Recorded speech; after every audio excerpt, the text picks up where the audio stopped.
आजका यस विशेष कार्यक्रमका सञ्चालक सर, 18औं गणतन्त्र दिवस कार्यक्रमका अध्यक्ष महामहिमज्यू, यस विशेष कार्यक्रममा उपस्थित नेपाली समुदायका नेतृत्व, विभिन्न वैचारिक संगठनका अध्यक्ष एवं प्रतिनिधिज्यूहरू, विभिन्न संघ संस्थाका नेतृत्व एवं प्रतिनिधिज्यूहरू, एनआरएनए अभियन्ता नेतृत्वकर्ता ज्यूहरू, दूतावास परिवार,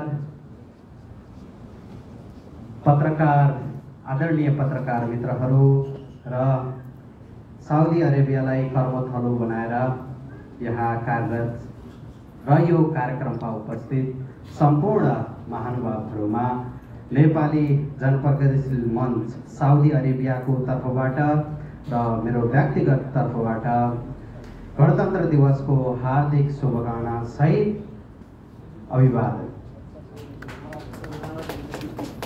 आज हामी 18औं गणतन्त्र दिवस मनाउँदैछौँ। यो गणतन्त्र दिवसलाई गणतन्त्र, जनताको शासन गर्न सक्ने र जनताको सर्वोच्चता कायम गर्नको लागि आफ्नो बलिदानी दिनुहुने, शरीरको आहुति दिनुहुने सम्पूर्ण शहीदहरूप्रति हार्दिक हार्दिक श्रद्धाञ्जली सम्मान अर्पण गर्दै वहाँका परिवारहरू, बेपत्ता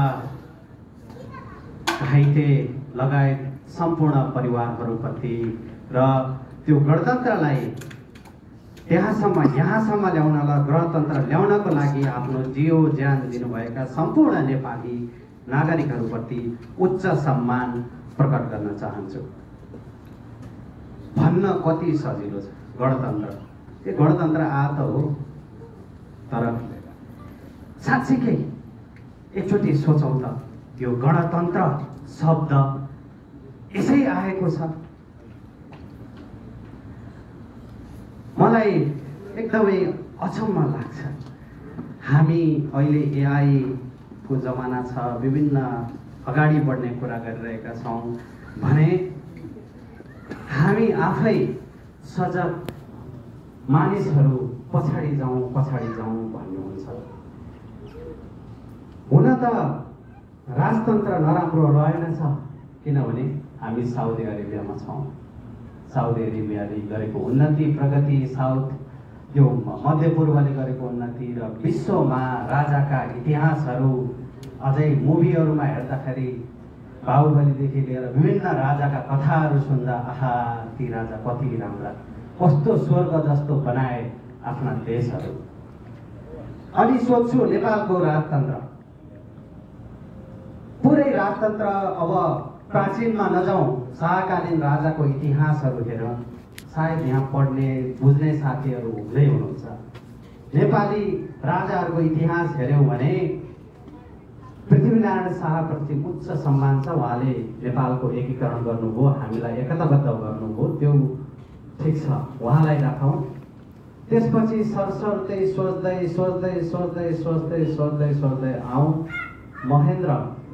राजा महेन्द्रको नेतृत्व र भिजनप्रति मेरो चाहिँ सम्मान छ, उहाँले गरेको कामहरू। तर त्यो पञ्चायत ठिक थियो भन्दै गर्दा विकासका लागि, देशका लागि उहाँले गर्नुभएको थियो।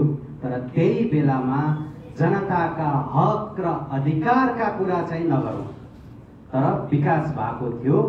राष्ट्रवाद जनतामा सबैमा पुर्याइएको थियो विभिन्न ढङ्गबाट। यो दुईटा नेतृत्वप्रति सम्मान गर्दै त्यसपछिका अरू राजाहरूको इतिहास सरसर्ती पढौँ, नोटिसेबल्ली मैले चाहिँ देखेको छैन।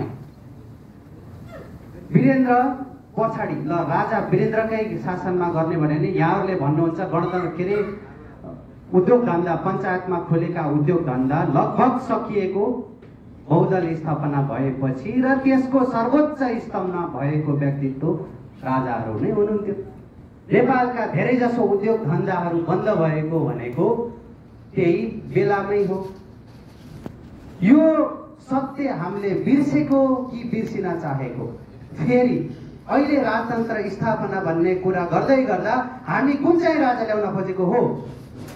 जो 58 सालमा वंशनाश भइसक्यो त्यो राजालाई उठाउन ल्याउन खोजेको हो, या त्यसपछि आउनुभएको ज्ञानेन्द्र, अहिले यहाँ ज्ञानेन्द्र डाइरेक्ट भन्दा पनि मौसु भन्नुहोस् भन्ने साथीहरू मैले भेटेको छु। राजाको नाम सिधै किन लिएको, राजा पनि पूर्व हुन्छ र भन्ने पनि सुनेको छु।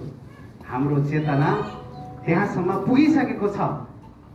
फेरि गणतन्त्र स्थापना, मैले त्यो पूर्वको नराम्रो चिजहरू भन्दै गर्दा फेरि गणतन्त्र स्थापना पछिका घटनाहरूलाई यसो सरसर्ती हेऱ्यो।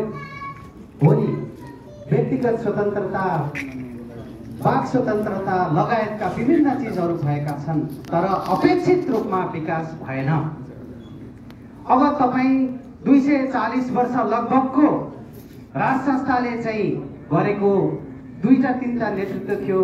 कम्तीमा अहिले त बल्ल 18 वर्षको लक्का जवान भएको छ, भर्खर टिनेज प्रयास गर्दैछ। अब तपाईँहरू केही समय दिउँ, यसलाई फुल्न दिउँ।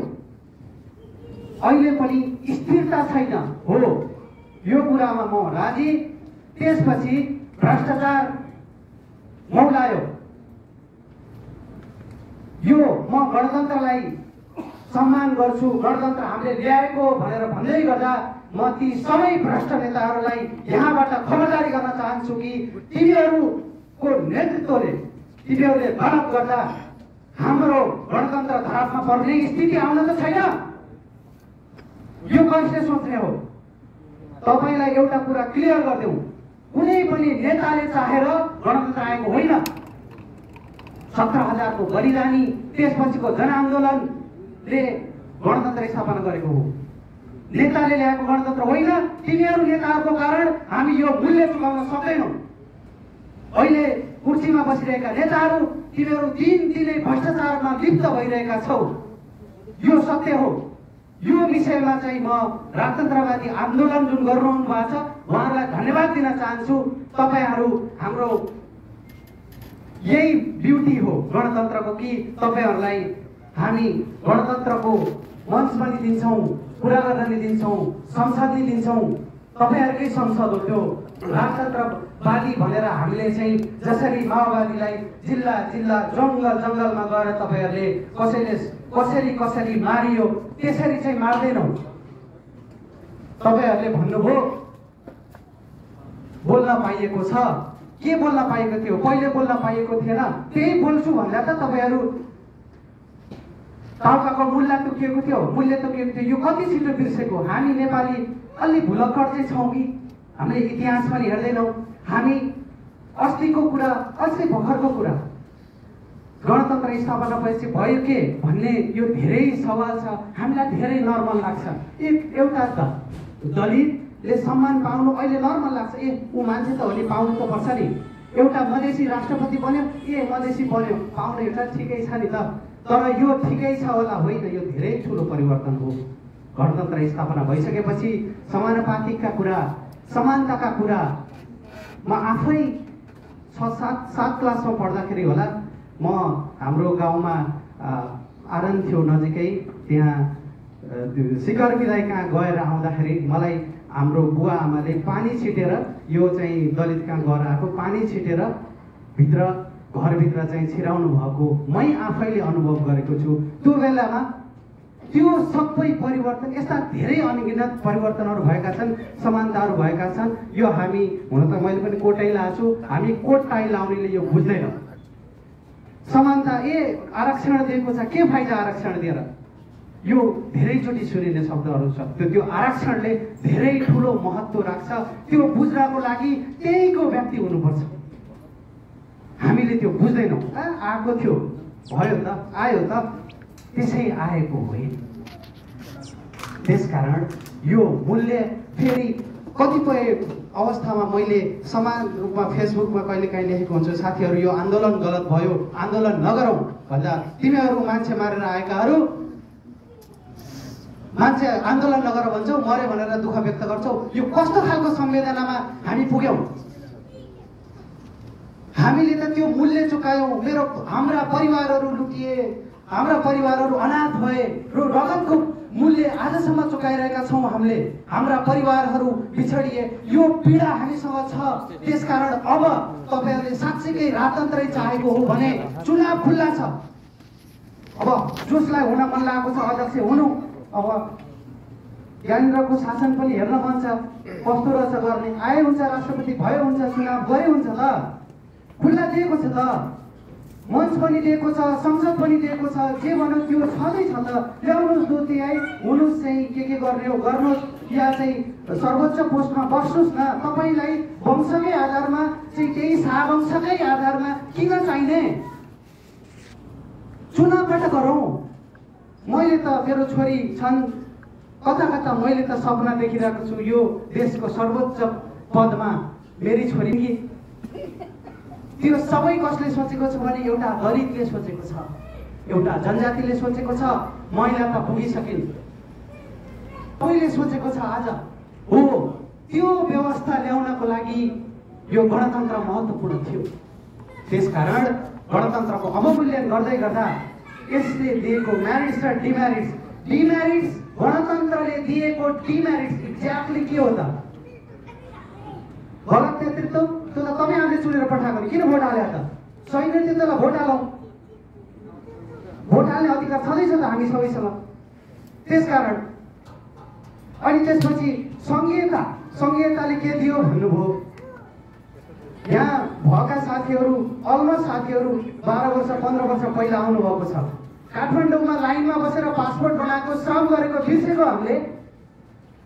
काठमाडौँको होटलमा बसेर श्रम गरेको, बिहान 5 बजेदेखि लाइन बसेको, पासपोर्टको लाइन पनि 5 बजेसम्म, 5 बजेदेखि लाइन बसेको, त्यो बिर्सेको। गाउँ गाउँमा वडामा गएर फर्म भर्ने, अहिले त नगरपालिकामा गएर फर्म भर्ने, यो अधिकार केही पनि होइन। जुन दिन लाइन बस्नुभयो त्यो दिन त्यो गर्मीमा लाइन बस्दाखेरि रियलाइज थियो होला यो अधिकार मेरो गाउँसम्म पुग्थ्यो भने कस्तो हुन्थ्यो होला। त्यो सपना थियो नि, मेरो त थियो है। मैले पनि अलिकति अनुभव गरेको हो त्यो काठमाडौँमा बस्ने। अहिले पर्दैन, डिजिटलाइजेसन भएको छ। फेरि गणतन्त्रले ल्यायो भने होइन कि मैले भन्न खोजेको के भने सङ्घीयताले के दियो त भन्दाखेरि हामीलाई गाउँ गाउँमा अधिकार पुर्यायो। अनि एउटा कुरो सुनिन्छ फेरि, यो साह्रै धेरै जनप्रतिनिधि भयो। अस्ति नै मैले एकचोटि फेसबुकमा पनि लेखेको थिएँ, मेरो गणित मिल्दैन। स्थानीय तहको सङ्ख्या 63 अगाडि भिडिसी र नगरपालिका गरेर 39,373 रहेछन्। वडाहरू 35,000 प्लस रहेछन्। वडा सदस्य सहितका जनप्रतिनिधिको सङ्ख्या 1,85,000 समथिङ रहेछ। सङ्घीयतापछि स्थानीय तहको सङ्ख्या 773, वडाहरू 6,743, जम्मा जनप्रतिनिधिको सङ्ख्या 35,221 जना। लाख र कहाँ हजार हो। यो सङ्घीयताको दुरुपयोग चाहिँ भएको छ। सङ्घीयता सही हो, तर सङ्घीयतामा त्यो बस्ने अन्धा मान्छेहरू, त्यो कुर्सीमाथि बस्ने अन्धा मान्छेहरूले गर्दा हामी यो उत्कृष्ट व्यवस्थालाई गुमाउन चाहन्नौ। त्यसकारण तिमीहरू सुधेनौ भने राजतन्त्रवादीहरू त अलिअलि आएकै छन्, उनीहरूले सहयोग गरेकै छन्। हामी आफै उठ्छौँ तिमीहरूलाई ठिक पार्नलाई, तर त्यो राजतन्त्र ल्याउनलाई होइन। सही नेतृत्व सिलेक्ट गर्नको लागि, सही नेतृत्वलाई भोट गर्नको लागि।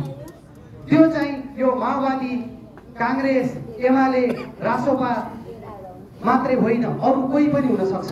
त्यसकारण यो गणतन्त्रको विकल्प भनेको अब फेरि पुरानो राजतन्त्र होइन, सुदृढ गणतन्त्र जनतन्त्र हो। यस विषयमा यहाँहरू सबैलाई क्लियर हुन र यहाँहरूले बुझी बुझ पचाउनुहुन्छ त्यो नगरिदिनु हुन म हार्दिक अनुरोध गर्न चाहन्छु। यी त भए गणतन्त्रका कुरा। एउटा यो हामी फेरि वैदेशिक रोजगारीमा छौँ, देशमा यो हाम्रो जागिर नपाएर भनौँ या अवसरहरू नभएको भएर हामी बाहिर छौँ। अब हामी आफै जिम्मेवार पनि हुनुपर्छ। जस्तो अस्ति भर्खरै म नेपाल गएर आएको, हामी आफैले सिस्टम डिच गर्छौँ, हामी कसैले खेती गर्दैनौँ, हामीले आफ्नो कर्तव्य पालन गर्दैनौँ, अधिकारको कुरा मात्रै गर्छौँ। हो, हामीलाई वाक स्वतन्त्रता गणतन्त्रले त दियो, तर कहीँ कहीँ हामीले आफैले इच इन्डिभिजुअलले दुरुपयोग चाहिँ गरिरहेका छौँ। न हामीले सही ठाउँमा भोट गर्छौँ, न आफ्ना कर्तव्यहरूको पालन गर्छौँ। हो, त्यहाँ चाहिँ हामी सबै सुध्रिन जरुरी छ। व्यवस्था पनि डाइरेक्ट इलेक्टेड कार्यकारी व्यवस्था हुनुपर्छ यो गणतन्त्रलाई सुदृढ गर्नको लागि। यसका धेरै आयामहरू छन्, म धेरै लामो समय लिन चाहन्न। त्यसकारण यो उत्कृष्ट व्यवस्थालाई अब खराब गरेर फेरि कसैको छोरा नातिलाई सधैँभरि तिनीहरूलाई राजा बनाएर हामी रैती बन्ने बाटोमा नहिँडौँ। राजाहरू नेपालका इतिहासमा राम्रा देखिएनन्, साउदीमा राम्रो छ, अन्य देशहरूमा ठिकै राम्रै छ, अझै सबभन्दा राम्रो लावण्य देशमा छ भन्दै एउटा यो गणतन्त्रको शुभकामना दिँदै गर्दा एउटा चाहिँ दूतावासले यो कार्यक्रम आयोजना गरेकोमा यहाँहरूलाई हार्दिक हार्दिक धन्यवाद ज्ञापन गर्न चाहन्छु। र सँगसँगै यहाँहरूले श्रमिकहरूको उद्धार र सेवामा देखाउनुभएका हरेक कदमहरूको म उच्च कण्ठले प्रशंसा गर्न चाहन्छु। र पछिल्लो समय एकदमै आगोमा रहेको भनौँ जल्दो बल्दो रहेको यो गर्मी, यसै पनि गर्मी, यही गर्मीमा अझै धेरै गर्मी थपेको यो सेन्दान इन्टरनेसनल कम्पनीको श्रमिकहरूको समस्या थियो। जनप्रतिनिधि मञ्चले सुरुदेखि नै त्यसको कसरी हुन्छ होइन, सुरुभन्दा पनि हामीलाई थाहा भएको दिनदेखि चाहिँ निरन्तर फलोअप र त्यहाँ भएका श्रमिकहरूलाई उद्धार गर्नको लागि हामी लागिरहेका थियौँ। यसका लागि अब लगभग चरण अन्तिममा पुगेको र सम्पूर्णको एक्जिट लाग्ने क्रममा रहेको भन्ने हाम्रो दूतावासका हाम्रा आदरणीय सहचारीज्यूले अघि छलफलमा अनौपचारिक रूपमा हामी कुरा गर्दैथ्यौँ। यो सकेसम्म यति धेरै 400 जनाको समस्या थियो, त्यसलाई समाधान गर्नको लागि यहाँहरूले चाल्नु भएको कदमको म उच्च प्रशंसा गर्न चाहन्छु। र छिटोभन्दा छिटो उनीहरूले त्यो पाउनुपर्ने रकम र विभिन्न चिजहरूमा यहाँले गर्दै हुनुहुन्छ, त्यसको चाहिँ सफल होस् र त्यसमा हामीले चाहिने कोअर्डिनेसन पनि गर्छौँ भनेर यहाँ जानकारी पनि गराउँदै र सँगसँगै म एउटा कुरा चाहिँ यहाँ राख्न चाहन्छु। हुन त कुनै पनि विषय धेरै मिडिया ट्रायल भयो भने त्यसले समाधानभन्दा पनि अरू उदाहरणहरू धेरै ल्याउँछन्। यो त्यही विषयमा पनि यो सेन्दान इन्टरनेसनल कम्पनीमा जनप्रतिनिधि मञ्चलाई पत्र आइसकेपछि, उहाँ निवेदन दिइसकेपछि हामीले दूतावासमा तुरुन्त पाउँदा बित्तिकै गरेका थियौँ। यहाँ कतिपय अवस्थामा हामीले मञ्चले थाहा पाउँदै पनि खबर दिएन अरे भन्ने दूतावासमा ब्रिफिङ भएको जस्तो मैले बाहिर सुनेको थिएँ। त्यो होइन, हामीले थाहा पाउँदाकै दिनमा यहाँ दूतावासमा खबर गरेका थियौँ, पहिलो कुरा। दोस्रो कुरा, दमाममा स्थानीय कर्मचारीज्यू हुनुहुन्छ, हामीले बुझेअनुसार र त्यहाँका श्रमिकहरूसँग कुरा गरे अनुसार त्यो खबर उहाँहरूलाई पनि सँगसँगै भएको थियो, अझै हामीलाई पहिला भएको थियो।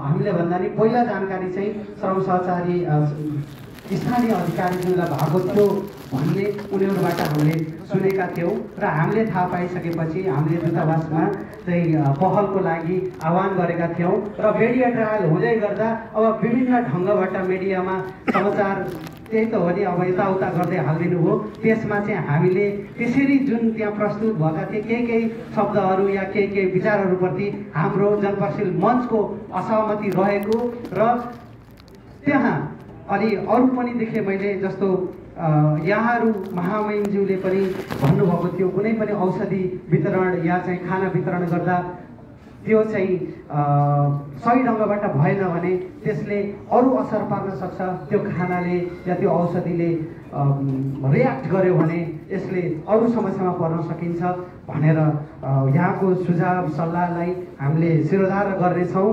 र म यो पनि जानकारी गराउन चाहन्छु कि त्यो दिन हामीले मेडिसिन जुन वितरण गरेका थियौँ, सुगर, प्रेसर र फर्स्ट एड, त्यसकारण हामीले सकेसम्म चाहिँ अब सुगरको औषधि मलाई दिएर मैले खादिनँ कि अरे मसँग प्रेस्क्रिप्सन चाहिन्छ त्यही अनुसार मैले खाने गर्छु। उहाँसँग पैसा नभएको भएर मेरो औषधि यो हो म निरन्तर प्रयोग यसको गर्छु भनेपछि उहाँलाई दिएको थियो। त्यस्तै सुगरको पेसर पनि त्यही गरेको थियो भने अरू चाहिँ आउटर लेयरमा लगाउने डेटोल या त्यस्ता चिजहरू दिएको थियो र फर्स्ट एड दिएको थियो। अनि हुन त यो 400 जनालाई ठ्याक्क चाहिँ डक्टरै लिएर गएर ठ्याक्क सबैलाई चेक गराउन पाएको भए हुन्थ्यो। तर नेपाली जनपरिषद मञ्च श्रमिकहरूको संस्था हो। हामी महिनामा 10-10 रियाल उठाएर श्रमिक हाम्रा कमरेडहरू सबै श्रमिकै हुनुहुन्छ, उहाँहरूबाट 10-10 रियाल उठाएर त्यो बचेको लेबीको पैसाले हामीले सहयोग गरेको। हामीसँग त्यत्रो धेरै स्रोत साधन थिएन र जति थियो हामीले त्यसको उत्कृष्ट प्रयोग गर्ने कोसिस गरेका थियौँ। र त्यहाँ पुनः भन्न चाहन्छु कि विदाउट प्रेस्क्रिप्सन किन्न सकिने औषधिहरू सामान्य औषधिहरू तर 400 जना हुँदा धेरै 200 जनालाई चाहिँ हामीले बाँडेका थियौँ। त्यो जानकारी गराउन चाहे र हामी त्यो औषधि बाँडेर हामीले आफैलाई ठुलो मान्छे चाहिँ सोचेका छैनौँ। ठुला मान्छेहरू त यहाँहरू हुनुहुन्छ, लग्जरी कुर्सी छ, सरर चिसो एसी छ, हाम्रा लेबर साथीहरू हामीले कहिले पनि हामीले ठुला सोचेका छैनौँ। हामीले त्यो सहयोग गरेको फेरि ठुलो हुनलाई नै होइन, किनभने श्रमिकसँग जनपरिषद मञ्चको अलि छुट्टै माया लाग्दो रहेछ कि खै के हो यो, मलाई अलि बढी नै माया लाग्छ, जनपरिषद मञ्चलाई अलि श्रमिकको बढी माया नै लाग्छ। हामी बढी भावनात्मक भएकै हौँ, हेल्प गरिएकै हो, तर हामीले सकेसम्म रियाक्ट हुने गरी चाहिँ दिएका थिएनौँ। र 1-2 जना जनपरिषद मञ्चकै साथीहरू हस्पिटलमा काम गर्ने, एकजना चाहिँ ल्याबमा हुनुहुन्थ्यो, अर्को हस्पिटलमै काम गर्ने आई थिङ्क नर्स हुनुहुन्थ्यो, उहाँहरूसँग सल्लाह गरेर प्रेस्क्रिप्सन नभए पनि बिनामिल्ने औषधि दिएका थियौँ भन्ने जानकारी गराउँदै मैले थोरै लामो लिएँ। र यो गणतन्त्रको अझै सुदृढ गराउन जरुरी छ र यो गणतन्त्रलाई अझै सुदृढ बनाउनको लागि सबैले आफ्नो ठाउँबाट आफ्नो कर्तव्यको पालना गरौँ भन्दै पुनः जो नेतृत्वकर्ताहरू छन् जसले गर्दा हाम्रो गणतन्त्रलाई असर परिरहेको छ हो उनीहरूलाई पुनः जनपरिषद मञ्च साउदी अरेबियाको तर्फबाट खबरदारी गर्दै बिदा हुन चाहन्छु। धन्यवाद। अभिवादन।